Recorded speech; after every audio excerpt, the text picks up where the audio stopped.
이 내용들은 제가 정리한 내용이 아니고요. 그 노트북 LM을 활용해서 저한테 있는 그 웨슬리 관련된 자료들을 그 노트북 LM에다 다 넣어서 거기서 제가 이제 그 명령어로 요런 내용들만 좀 추려서 정리해가지고 그걸로 그 스크립트를 만들어서 프리젠테이션까지 만들어 달라. 여기까지 다 제가 의존을 했습니다. 그래서 그 거의 대부분의 원소스는 우리 존 웨슬리 선생님의 설교, 그리고 존 웨슬리에 관련된 그 책이라든지 논문 이런 것들이 주된 거기 때문에 제 개인적인 그 개입은 이 준비에는 없었다. 그리고 대신 이제 프리젠테이션 하는 와중에 이제 제 개인적인 코멘트도 들어갈 수 있다. 이렇게 아시고요. 그리고 잘 아시다시피 우리 존 웨슬리 선생님은 막 설교하러 다니시고 그 양육하시고 뭐 그러시느라고 그 설교를 많이 하셨는데 본인이 책을 쓰지는 않으셨어요. 그래서 본인 이름으로 우리 칼빈 선생님처럼 딱 뭐 기독교 강요라든지 뭐 이런 책들 하나 딱 나오면 좀 근사했을 텐데 그런 건 없고요. 그리고 본인이 설교문을 작성한 것도 아니고 기록이 남아있는 것들은 다 그분의 설교를 정리해서 남아있는 기록들을 위주이기 때문에 거의 대부분이 그 설교가 원래 소스다. 이렇게 이해하시면 됩니다. 그리고 또 존 웨슬리는 감리교 창시자라고 알려져 있지만 태어날 때부터 그 성공회, 그 앵글리칸으로 태어났고 죽을 때까지 앵글리칸이었습니다. 그리고 근데 되게 그게 좀 뭔가 좀 앞뒤가 좀 안 맞는 것 같은데 감리교를 이분이 창시하지는 않았어요. 근데 이제 이분을 그 따르던 분들이 이제 그 감리교라는 이름으로 냈는데 그 이름의 근원도 제가 이제 좀 이따 말씀을 드릴게요. 그 이름의 근원은 그 옥스퍼드에서 이제 홀리 클럽이라는 이제 모임이 이제 일단은 말하자면 찰스 웨슬리를 통해서 시작된 그 모임인데요.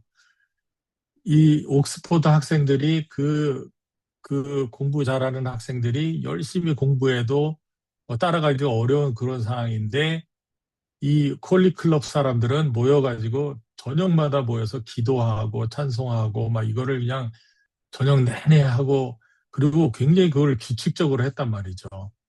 그러니까 그 옥스퍼드의 다른 그 학생들이 야, 쟤네들 왜 이렇게 너무 뭐라 그러죠? 유두리가 없이 너무 규칙적이고 너무 거룩하다 이래가지고 야, 쟤네들 메소디스트네. 뭐 이렇게 이제 말하자면은요, 그냥 비아냥거리고 놀리면는 의미로 이 사람들을 메소디스트라고 부른 거예요.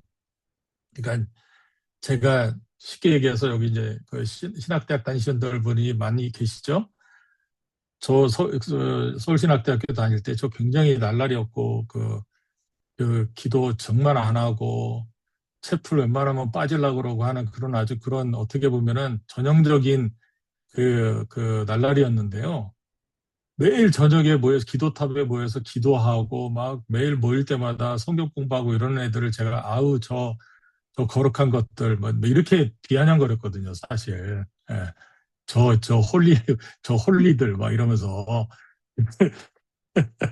딱 그렇게 하니까 이제 개념이 좀 쓰이죠. 그래서 사실 그 메소디스트가 거기서 나온 거예요, 옥스퍼드에서. 그래서 어떻게 보면은 이 사람들을 놀리고 비아냥거리고 하는 이제 그런 아우 저 너무 거룩한 것들 저 여기 규칙주의자들 아우 답답한 것들 막 이런 식으로 이제 놀리다가 이 메소디스트라는 이름이 이제 생겼고요. 그리고 웨슬리 선생님이 가장 강조한 것들이 그 같이 이제 동역자들이라든지 같이 이렇게 모임을 이제 했던 사람들한테 우리는 항상 죄성이 있고 우리는 넘어지기 쉽기 때문에 우리가 싫어도 규칙적으로 그 말씀 보고 규칙적으로 기도하고 규칙적으로 찬양하고 이거를 내가 싫어도 규칙을 만들어 놓고 규칙에 맞춰서 해야 된다. 이걸 굉장히 강조를 했어요. 네. 그러다 보니까 이제 메소디스트라는 하나의 공동체가 형성이 된 건데 이게 교단이 된 거는 이제 나중이에요. 아주 나중에. 그런데 우리 존 웨슬리 선생님은 죽을 때까지 앵글리칸을 떠나지 않았습니다. 네.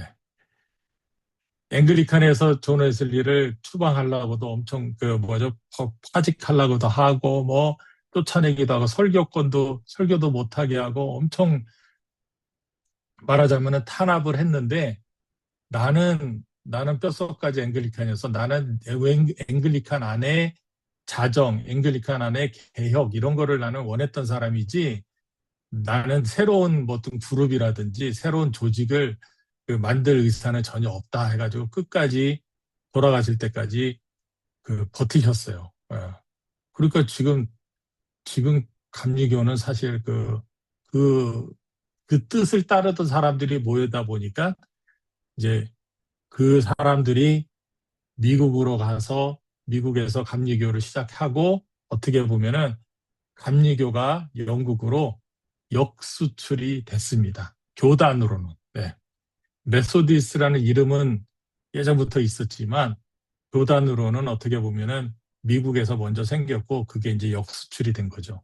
그리고 저는 성결교회 소속이거든요. 네. 왜 성결교 소속이 감리교 얘기하고 웨슬리 얘기하냐 그러는데 우리 성결교회의 또 저 역사를 이렇게 거슬러 올라가면은 처음에 그 우리 성결교회 처음 그 성결교회를 전도하고 이렇게 성결교회를 세운 분들이 일본에 가서 일본 동경성서학원이라고 그, 그 웨슬리안들, 그러니까 메소디스트 선교사들이 세운 동경성서학원에서 공부를 해서 그분들이 한국으로 돌아와서 교단 배경 없이 그냥 전도하다가 그 모임이 어떻게 자연스럽게 모임 시작하면서 이제 그게 이제 사중복음하고 연결이 되면서 이제 성결교회가 된 거죠. 그러다 보니까 그 신학교가 지금도 동경에 있습니다. 동경성서학원이라는 신학교는 어차피 그 감리교 출신들 선교사들이 OMS라는 지금은 그 원 미션 소사이어티라고 하는데 예전에 오리엔탈 미션 소사이어티라고 그, 그 일본을 비롯해서 아시아의 선교를 그 오래전부터 해왔던 그 그룹입니다. 자, 어쨌든 배경은 그렇습니다.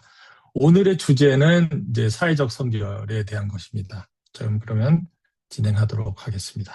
서론하는데 벌써 10분이 지났군요. 자, 사실 그 739년에 이 브리스톨로 그 웨슬리가 이제 사역을 하러 갑니다. 근데 그 이유도 1739년에 그 브리스톨로 웨슬리가 그 가기 전에 그 이미 그 웨슬리는 미국의 그 앵글리칸 선교사로 미국에 갔었어요. 미국에 가서 사역을 하다가 실패를 했습니다. 그래서 뭐 그 사역 얘기도 재밌는 얘기들이 많은데 그 얘기를 하면은 너무 길어지니까 하여간 실패한 이유가 그 뭐라 그러죠? 여자 때문이었다. 저는 이렇게 결론을 내리거든요. 근데 그 자세한 내용을 알고 싶으면 나중에 따로 그 스캔들에 관련된 얘기를 할 수 있는 기회가 사석에서 하면은 재밌는 얘기가 돼요. 예, 어떻게 뭐라 되까 어쨌든 선교를 하러 갔는데 그 가장 큰 그 선교를 실패한 그 영향이 그 아름다운 여성을 사랑했는데 그 여성과의 그 사랑이 이루어지지 않아서 그것 때문에 또 갈등이 생기고 하여간 사역도 어려워지고 해가지고 결국에는 쓴맛을 보고 다시 영국으로 돌아왔습니다. 그리고 영국으로 돌아와서 완전히 진짜 그 뭐 모든 것이 다 고갈된 상태에서 그 완전히 이제 에너지도 없고 소명감도 없고 막 그런 힘든 가운데서 영국 런던으로 돌아와서 런던에 모라비안 교도들이 매일 저녁에 모이는 그 모임에 이제 참석을 하게 됩니다. 그리고 그 참석하면서 거기 이제 올더스게이트 체험이라고 해가지고 그 모라비안들 저녁에 집회하다가 그 로마서를 읽는 거를 듣고선 그 감동받고, 말하자면 그때 이제 웨슬리가 이제 실질적인 그 체험을 하는 그런 경험을 합니다. 예. 그러고 나서 그게 이제 1738년인가 그럴 거예요. 예. 제가 뭐 다른 프리젠테이션을 열면 되는데 그것도 열면은 또 복잡할 것 같으니까 지금 그냥 그거는 생략하고 말씀드리는데, 그게 1738년일 거예요. 그래서 이제는 그 완전히 고갈됐던 그 웨슬리는 이제 막 엄청 뜨거운 그 열이 넘치는, 그냥 다시 팔팔팔팔 끓는 그런 상태가 됐죠. 그런 상태에서 그 영적으로 서로 교통하고 함께 그 교제하던 조지 휘필드가, 이제는 조지 휘필드가 미국을 가게 된 거예요. 선교사로. 선교하러 미국을 가게 돼서, 이미 조지 휘필드는 브리스톨 지역에서 거리의 설교가로 굉장히 이제 그 이름을 날리던 그런 상황이었고, 그래서 그 지역을 떠나면서, 아, 여기 내가 지금 하던 이 사역들을 누가 좀 이어졌으면 좋겠는데 해가지고 웨슬리를 초청을 합니다. 그래서 웨슬리를 브리스톨로 초청을 해서 이제 브리스톨로 가게 되죠. 예, 물론 웨슬리는 앵글리칸으로 가게 되는 거죠. 그래서 앵글리칸의 그 말하자면 사역자로 그 브리스톨에 있는 그 뉴룸이라는 그 교회가 있어, 예배당 같은 그런 어떻게 보면 공동체 구역인데요. 그 뉴룸이라는 곳을 그 베이스로 삼아서 이제 브리스톨에서 1739년부터 이제 사역을 하게 됩니다. 그런데 이미 웨슬리는 그 관심이 앵글리칸의 그 당시에 이런 그 기존 그 기성 교회 리더들, 그다음에 앵글리칸이 너무 이제 하나하다 말하자면 제도권의 교회가 되고, 어떻게 보면은 그 나름대로 자기들만의 그런 그 조직과 그룹들이 있다 보니까 사실 웨슬리하고는 좀 약간 안 맞았던 거예요. 근데 웨슬리는 거리에 그 브리스톨에 갔는데 그 거리에 수많은 사람들이 그 힘들게 살고 어렵고 하는 그런 모습들이 너무 속이 상해가지고 그분들을 교회로 초청을 했어요. 우리 같이 예배드리고 같이 성경 공부하자 그랬는데 앵글리칸 교회에서 그거를 받아들여 주질 않았습니다. 그래서 옷차림이 좀 후질근하거나 뭐 그런 거 있으면은 그 사회적으로 좀 지위가 낮고 그러면은 교회를 못 들어오게 하고 막 그런 일이 있었어요. 그래서 너무 이제 그 마음이 좀 상한 거죠. 그래서 나가서 길에서 그 사람들을 대상으로 설교를 하게 된 겁니다. 그냥 그러니까 이제 나중에 이제 그 하나의 그 사실이 전설이 되면은 내용이 많이 왜곡이 되거든요. 그래서 그 뜨거워서 나는 교회 안에 나를 갖출 수가 없다. 난 나가서 세계는 나의 교구다. 막 그러면서 막 그런 얘기 있는데, 그 세계는 나의 교구다. 이것도 어떻게 잘못 우리가 알게 됐냐면요.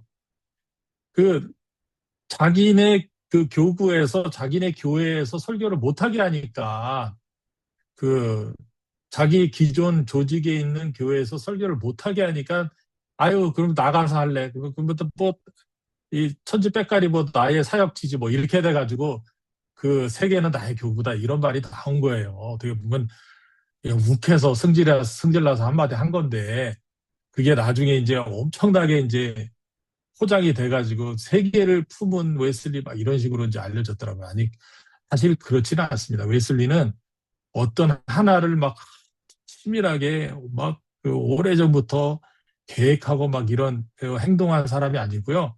앞에 보이는 거에 대해서 마음이 좀 어렵다 그러면은 그걸 그때 이렇게 반응을 하다 보니까 이제 나중에는 이제 전설이 된 거죠, 말하자면은. 네. 그 당시에 브리스톨의 상황이 이랬습니다.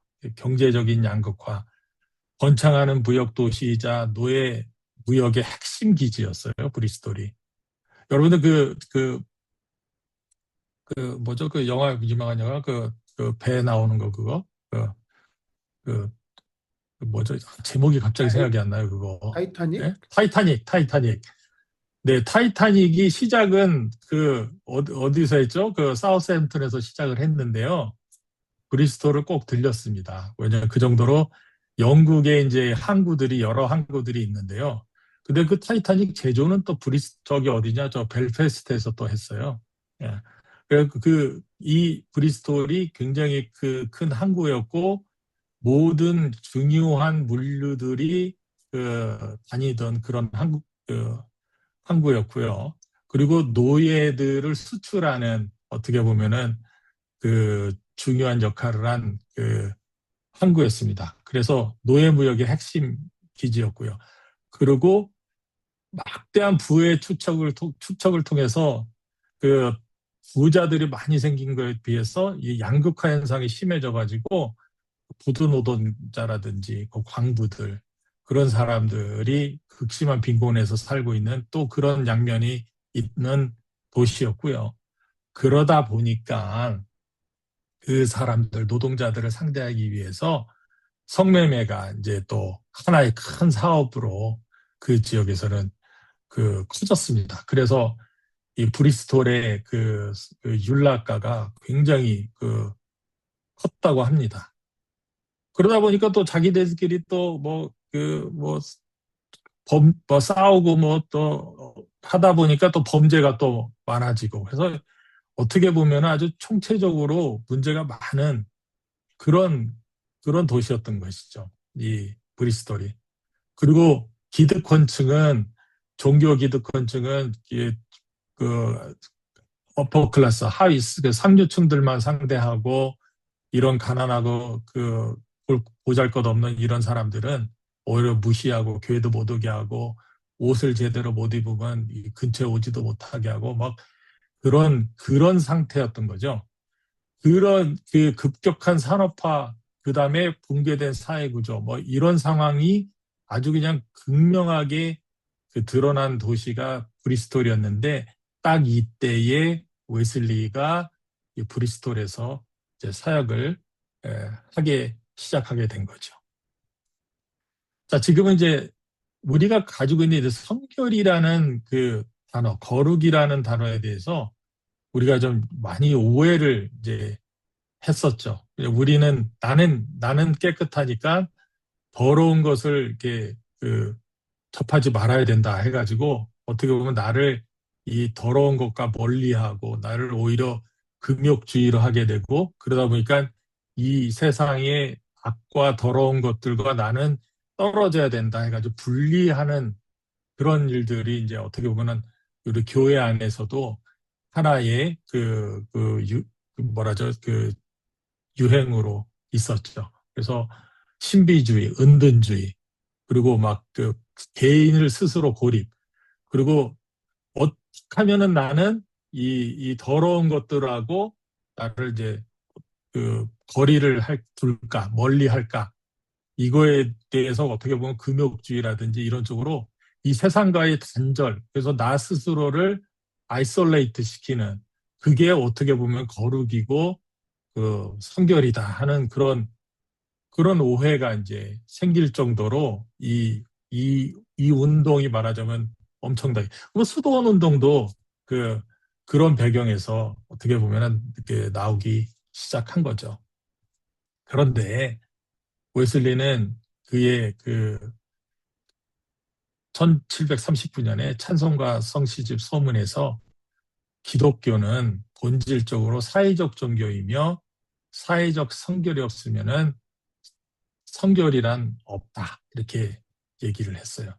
성결은 개인의 내면에서 시작하지만 결코 내면에 머물 수 없고 진정한 거룩함은 반드시 타인과의 관계와 세상 속으로 뻗어나가는 역동적 확장성을 지닌다. 이렇게 주장을 했습니다. 그럼 균형 잡힌 성결은 무엇이냐? 그건 사랑으로 역사하는 믿음이라는 얘기죠. 그래서 개인적인 성결, 개인적인 거룩함, 마음의 갱신, 하나님을 향한 전적인 사랑, 그리고 칭의와 중생, 이걸 통해서 나는 그 거룩함을 입은 사람이라면은 이 거룩함이 나뿐만 아니고 이 사회에도 그 거룩함이 있어야 된다.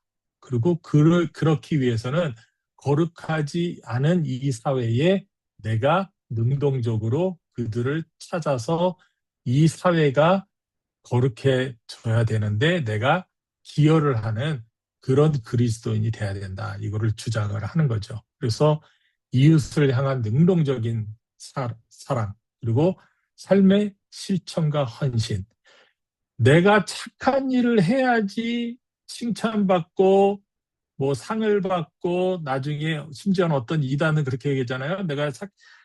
무언가를 해야지만 나는 구원받는다 이렇게 얘기를 하는데 그 웨슬리가 이게 얘기하는 거는 내가 주님께 그 은혜를 입고 구원을 받았고 주님의 사랑을 통해서 내가 성결함을 입었으니 성결한 사람이 성결하게 살아가는 그 행위가 당연하게 거룩해야지. 그러기 위해서는 내가 이 거룩함을 통해서 하다 보니까 그거는 선한 일일 수밖에 없다. 예. 그런 논리인 거죠. 착한 일을 해야지 내가 보상을 받아서 내가 착한 일을 하는 것이 아니고 내가 은혜를 입었기 때문에 내 삶 자체가 거룩해야 되고 그 내 삶 자체가 성결해야 된다는 그런 그 얘기를 하는 거죠. 그러면 이 두 영성이 이제 그 충돌을 하게 됩니다. 은둔의 종교와 사회적 종교. 은둔의 종교는 세상으로부터 도피하고 격리하고 그 밖에 우리가 이제 그 우리 현지인들 보면은요 길이 안 좋잖아요. 길이 막 그 먼지가 막 있고 그런데 그 구두를 굉장히 멋있는 구두를 신고 다니잖아요. 우리 그 현지인들 그 보면은 그런데 그 거기에 이제 먼지가 이렇게 막 붙잖아요. 그러니까 그러면 항상 예배당 들어오기 전에 그들이 뭘 하죠? 수건으로 그 신발에 먼지를 떨고 예. 어쨌든 그 길 걷다가 오다가 묻은 뭐 이런 때 같은 거 있는지 그런 거 있으면 그거 막 헐고선 이렇게 예배당에 들어오려고 굉장히 노력을 하잖아요. 그러니까 우리는 이 세상의 어떤 그런 그 세상의 것들에서 우리는 벗어날 수 없는데 나를 그냥 그 도피를 하는 거죠. 그리고 나를 거기서 격리하려고 노력을 엄청 하는 거죠. 근데 과연 그게 실제적으로 잘 될까? 그리고 영적 성장도 수동적인 명상, 내적 평안, 나만 마음이 편하고 나의 마음 속에 그 만족감만 있으면 된다. 그리고 관계를 할 때도 죄인들, 그다음에 우리가 보기에는 거룩하지 않은 사람들, 우리가 보기에는 불경건한 자들, 그 사람들을 아예 접촉을 회피하는 거죠. 차단을 하는 거죠.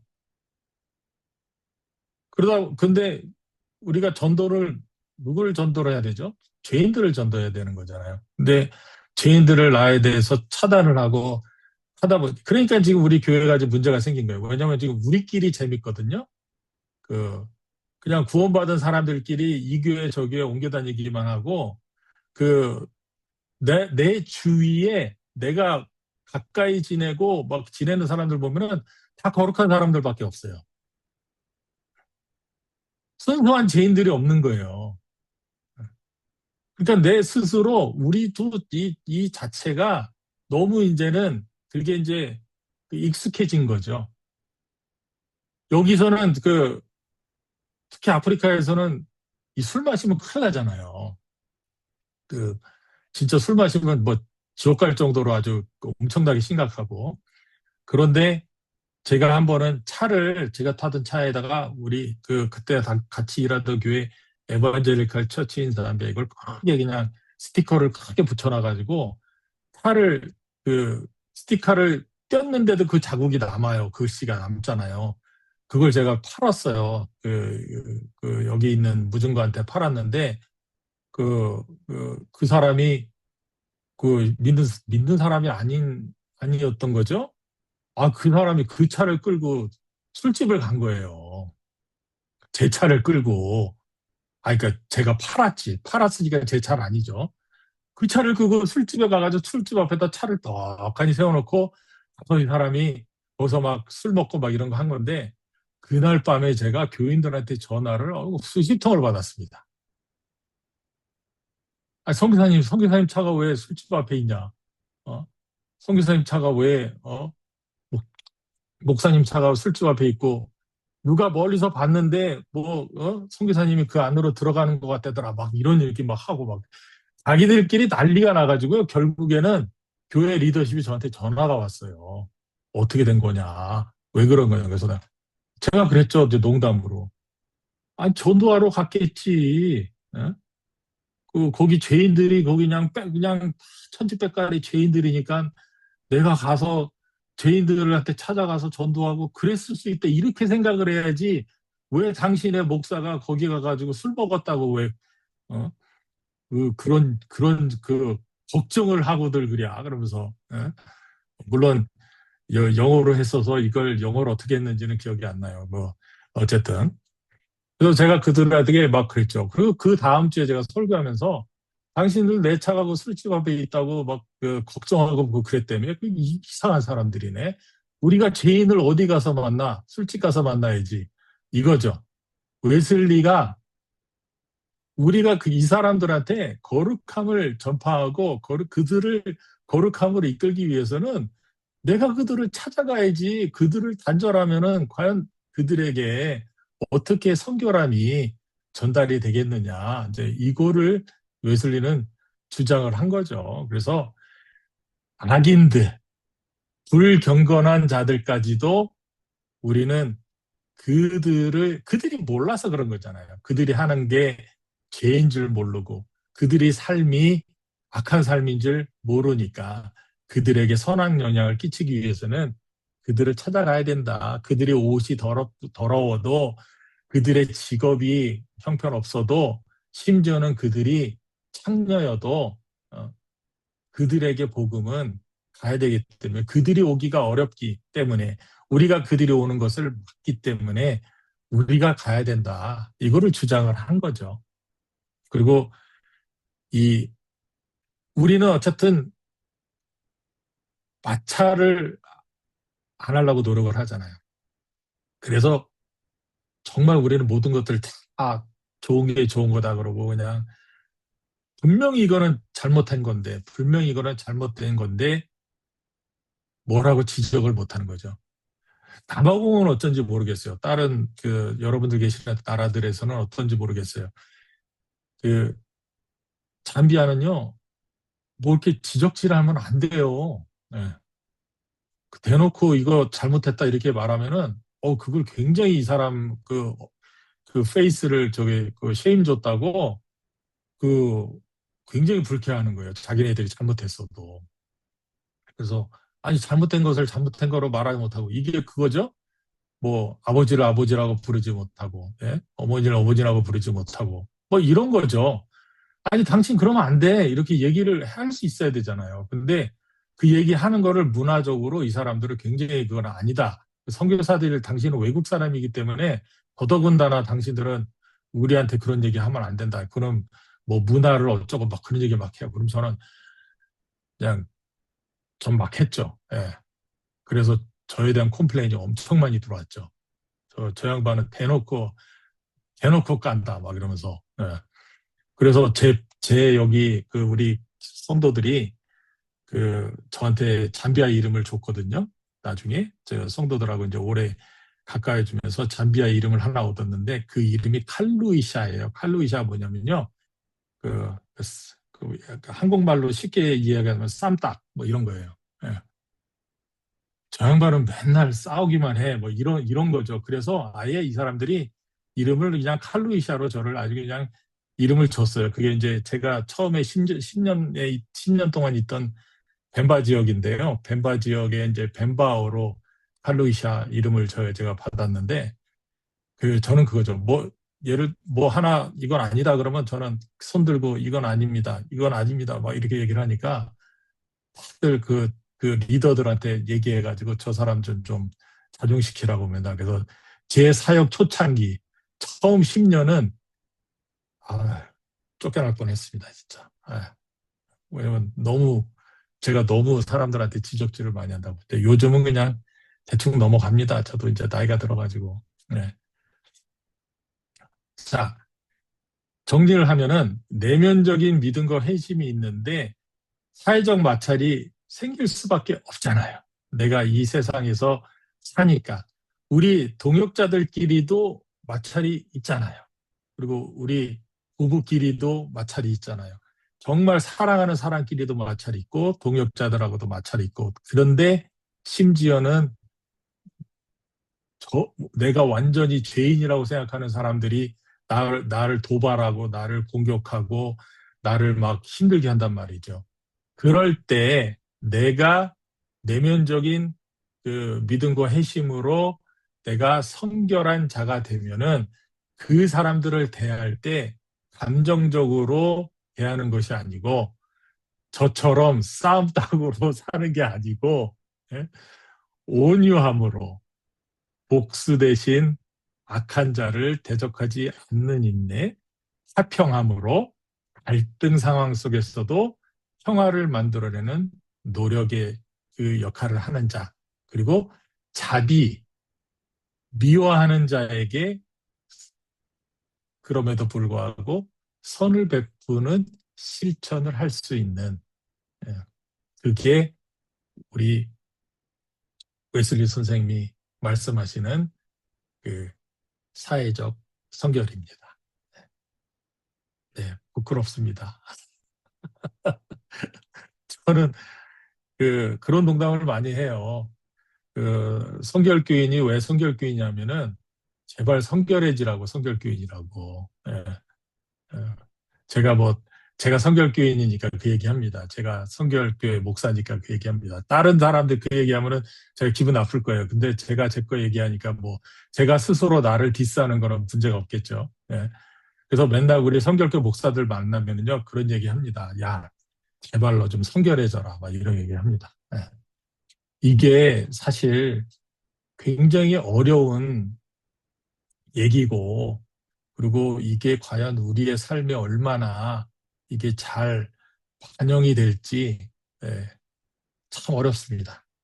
근데 여러분, 이거 제가 하는 얘기 아니니까 너무 시험 들지 마세요. 이거는 그, 그 위대하신 우리 웨슬리 선생님이 하신 얘기고, 이제 그 약간 인격적으로 좀 결함 있는 박성식 선교사가 한 얘기 아니니까요. 걱정하지 마십시오.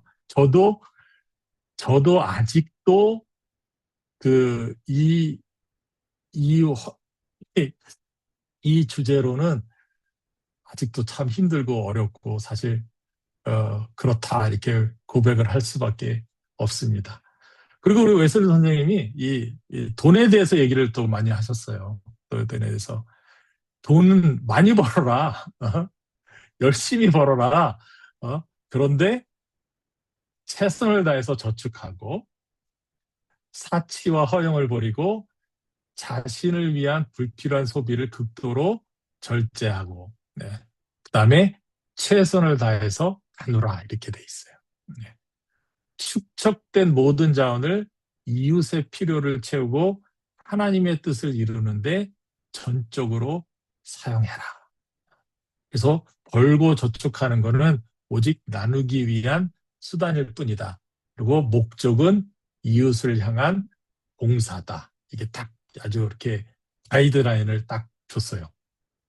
제가 좀 여러분들 기분 좀 약간 좀 기분 나빠질지도 몰라요. 제가 요즘 비즈니스 클래스를 자주 타요. 예, 별로 은혜가 안 되죠. 제가 이거 성도들한테는 이런 소리 절대 못하죠.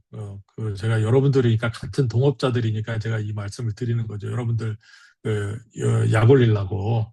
아, 제가 30년 동안을 막 많이 다녔잖아요. 이것저것을. 그리고 제가 잠비아 SIM 디렉터 하면서 1년에 막 회의가 막 50번 이상 막 있다 보니까 엄청 다니는 거예요. 그게 그냥 축적이 돼가지고, 여러분들 중에 그런 분들 있으세요? 밀리언 마일러 클럽에 들어가신 분 있으세요? 없죠? 네. 제가 지금 여러분들 굉장히 지금 시험 들게 하는 건가요? 네. 저는 100만 마일이 축적됐습니다. 100만 마일. 예. 그래가지고요. 100만 마일이 축적되다 보니까요. 어디든 가잖아요. 어디든 가서 딱 공항에 가면은 100만 마일 가지고 있는 그 플래티넘 고객이기 때문에 이 사람들이 마일리지 공제도 안 해요. 그냥 바로 업그레이드 해줘요. 예. 그래서 나는 제발 내 마일리지 좀 쓰고 싶다 그렇게 사정을 해요. 어. 이거 마일리지 많아도 다 못 쓰니까 나 탈 때마다 이거 쓰고 싶으니까 내 거 좀 깎아 제해줘. 그래도 아닙니다. 우리 손님은 우리의 아주 그 VIP이기 때문에 마일리지를 저희가 제하지 않고 바로 해드립니다. 약 올르시죠? 네. 네. 네. 그래서 근데 이 이게 시험 들어요. 왜 시험 드냐면요. 제 몸이 여기에 익숙해져요. 그러다 보니까 가끔씩 그 가끔씩 이코노미 타잖아요. 힘들어 죽겠어요. 아, 아. 여러분들 무슨 말씀인지 모르실 거야. 그죠? 여러분들은 그냥 홍보를 하시기 때문에. 웨슬리가 우리에게 경고한 게 이겁니다. 그 불을 통해서 네가 그 사치와 허용으로 빠질까? 그리고 쓸데없이 불필요한 소비로 그 스스로를 망칠까? 이거에 대한 경고를 웨슬리 선생이 하신 거죠. 그리고 분명히 그 목적은 축적된 모든 자원은 이웃의 필요를 채우고 하나님의 뜻을 이루는데 전적으로 사용하는 그런 목적이 예, 있다. 이거를 기억하라. 이게 이제 그 사회적 선결의 하나의 또 웨슬리가 말한 것이시죠.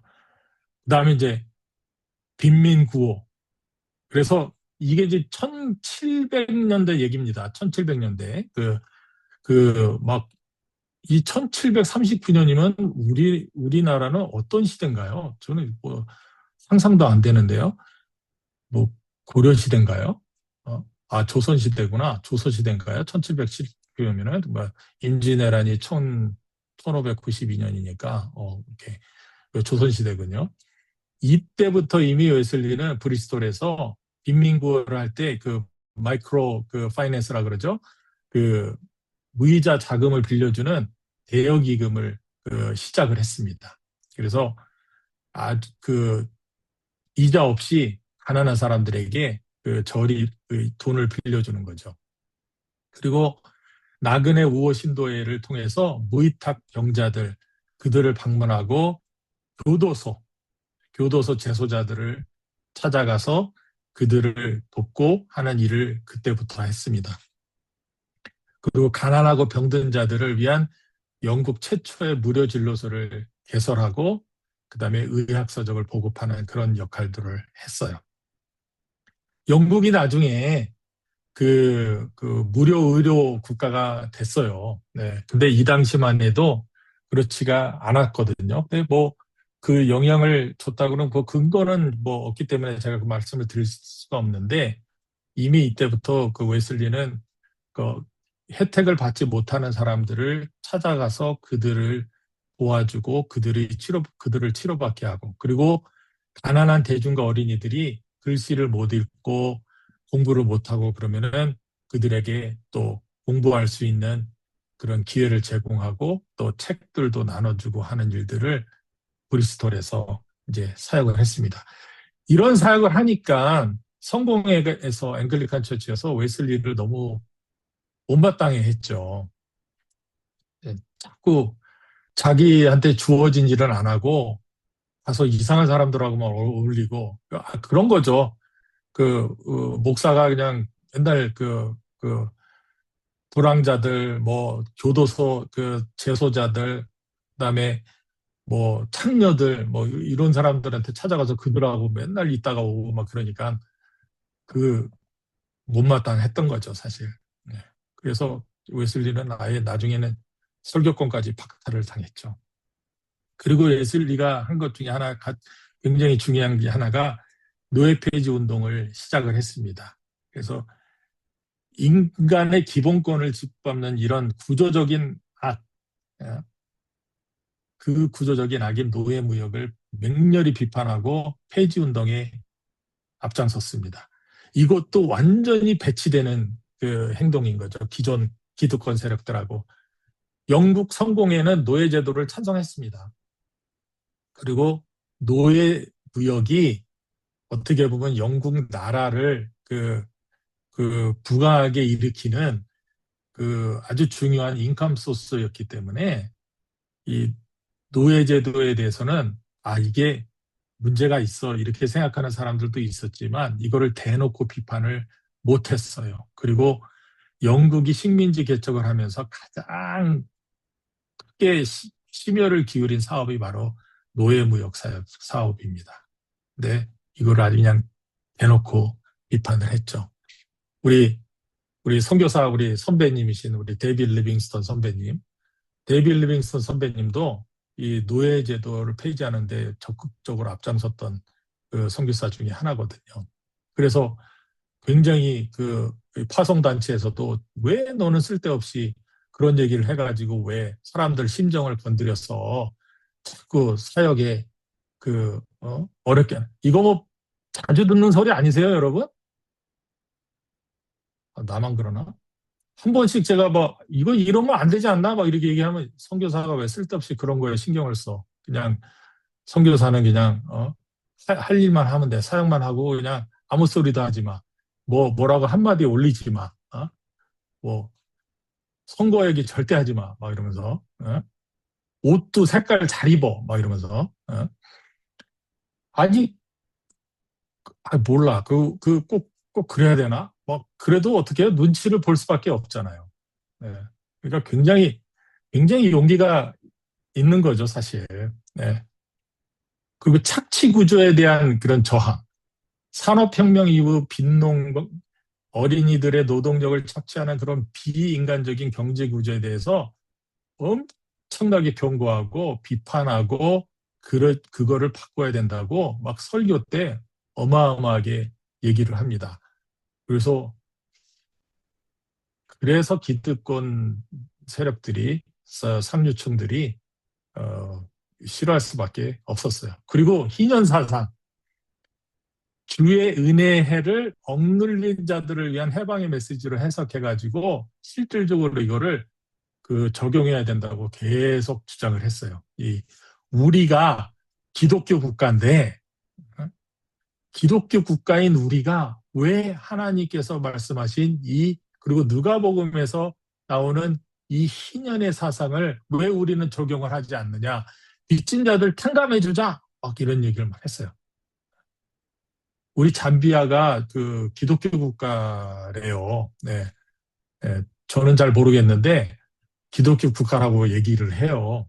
그리고 1991년인가 2년에 그 대통령이 막 선언해가지고 의회에서 그거를 추인을 했어요. 그래서 어떻게 보면 공식적으로 잠비아는 크리스찬 내션 이렇게 딱 돼 있어요. 남아공은 어떤지 모르겠는데 그런데 과연 이제 웨슬리 이제 메시지가 이거예요. 기독교 국가라면서 하나님의 그 통치를 우리는 전적으로 신뢰하고 따르는 나라라면서 우리 영국이 근데 왜 이런 사회적인 구조적인 악들에 대해서 왜 우리가 모른 채 하고 왜 오히려 거기에 편승해서 이득을 취하느냐. 당신들이 진짜 그리스도인들을 맞느냐. 당신 진짜 본어게인 크리스찬이냐. Are you Christian? Are you born again Christian? 예. 이런 이제 비판을 계속한 거죠. 이 사회에서 그러한 그리스도의 은혜와 사랑이 적용이 안 되는데 어떻게 우리가 그리스도를 따르는 공동체라고 할 수 있냐. 거기서 끝난 것이 아니고요. 이 궁극적인 확장은 우주적 선결이다 이렇게 또 얘기를 했습니다. 그러니까 웨슬리의 구원론은 개인과 사회를 넘어서 우주 전체를 아우르는 통전적 구조를 가집니다. 그의 설교 새 창조, The New Creation에서는 만물의 궁극적인 회복을 선포합니다. 성결은 인류 사회에만 국한되지 않으며 피조 세계 전체가 죄의 고통에서 벗어나 새롭게 창조되는 우주적 성결로 확산된다. 그리고 생태학적 비전을 얘기합니다. 사자와 어린 양이 함께 뛰노는 이사야 11장의 환상을 상징이 아닌 피족의 실제적이고 문자적인 평화 회복으로 이해하고 우리가 이거를 실천하는 데 앞장서야 된다, 이렇게 얘기를 합니다. 그리고 피조물에 대한 자비. 하나님의 은혜를 입은 인간은 동물과 환경을 포함한 모든 피조물을 향해 자비와 선의를 베풀 책임을 가집니다. 라고 웨슬리는 설교를 합니다. 이 내용들이 다 1700년대 얘기예요. 이 웨슬리 선생이 그때 이미, 지금 만약에 이 시점에 살았으면은 웨슬리 선생님이 막 그런 뭐죠? 자동차 내연기관 반대하고 뭐 원자력 발전 반대하고 막 그랬겠죠? 네? 네. 그러면 막 완전 좌파예요, 알고 보니까 이분이. 네. 네. 자, 세상을 향해 움직이는 사랑. 이제 정리를 해봅니다. 영지주의적인 이원론이죠. 선과 악이 나눠서 우리는 영혼은 선하고 물질 세계는 악하기 때문에 오히려 영적 세계로만 우리는 가야 되고 도피해야 되고 뭐 이런 왜곡된 열망보다는 웨슬리는 우주적 성결의 비전은 우리가 발딛고 있는 이 물질적인 세계가 하나님 보시기에 온전히 선하기 때문에 우리가 모른 채 할 수 없고, 그리고 하나님이 원하시는 그 세상으로 우리가 변화를 시키기 위해서는 우리가 이 사회 안에 우리가 뛰어들어야 된다 하는 그런 신학적 선언을 합니다. 새 창조에서 모든 고통이 사라진다고 믿는다면 그리스도인은 결코 지금 이 땅의 가난과 억압, 환경의 파괴에 무관심할 수 없다, 이렇게 얘기를 하는 거죠. 나중에 좀 토론 시간에 얘기 좀 해주세요. 네. 참된 성결은 오염된 세상으로부터 도망치는 것이 아니고 오히려 하나님의 사랑을 품고 세상의 가장 깊은 상처 속으로 뛰어드는 일이다. 네.